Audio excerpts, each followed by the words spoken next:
Guys, yung banyo natin mas mataas kaysa dito sa kitchen. Kaya kailangan lalagyan natin siya ng bordilyo or sukalo. Para in case naman magkatubig sa taas, yung sa CR, kahit may drain yan, hindi maiwasan na pag naglinis, mapupunta sa kitchen at tubig. So lalagyan natin siya ng sukalo. Para pagsara ng pinto, pagsara ng pinto, maglinis man doon, hindi lalabas ang tubig. Okay, ayan. Mas maganda yung sukalo na medyo mataas para kita. Kasi pag mababa lang, bangga, madidisgrasya ka lang. Mas maganda medyo mataas, kitang-kita. Para aangat mo talaga pa mo.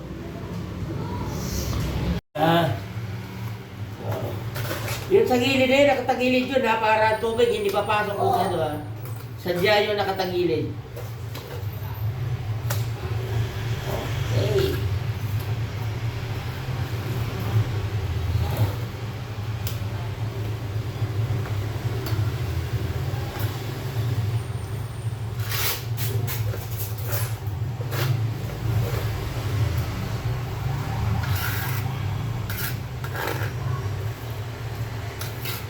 Sana ngayong Pasko ay maalala mo pa rin ako.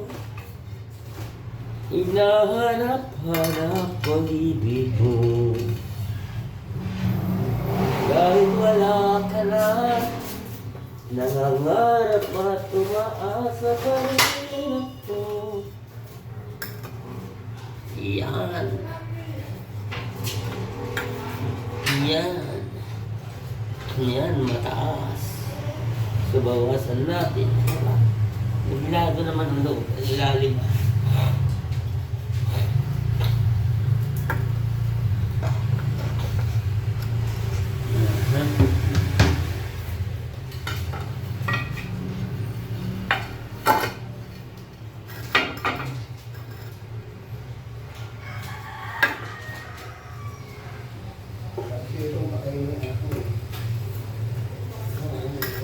What? Ayan. Wow. Then, sukat.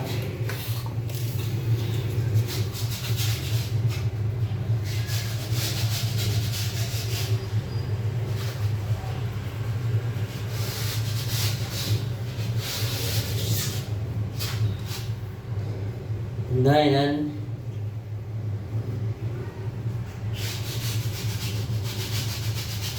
3 and 3/4.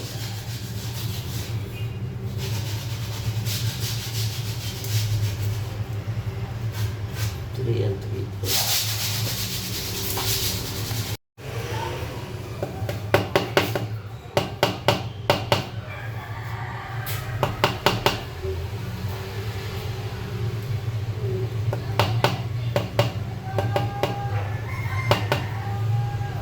Okay, tapos na natin sukalo.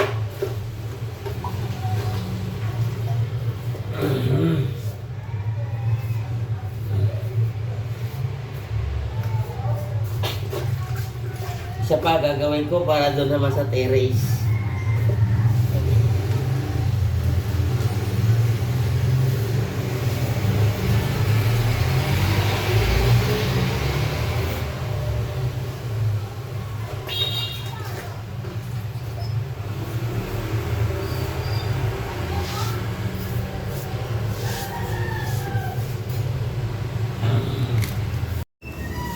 Yan ang ating finish na ating sukalo.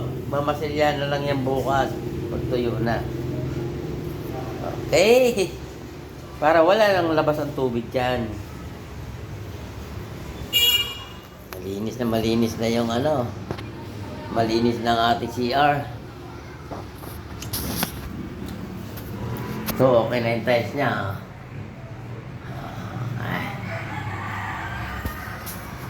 Door lock na lang. Door lock na lang ang kulang.